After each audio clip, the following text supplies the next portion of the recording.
GK Kids. A thirsty crow. One day, a crow felt very thirsty.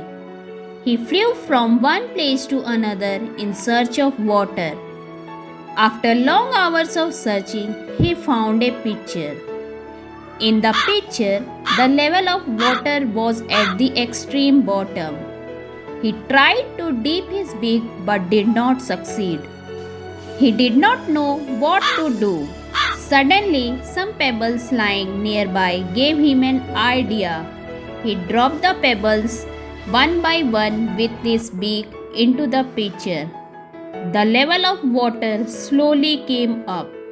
The crow then drank the water and quenched his thirst.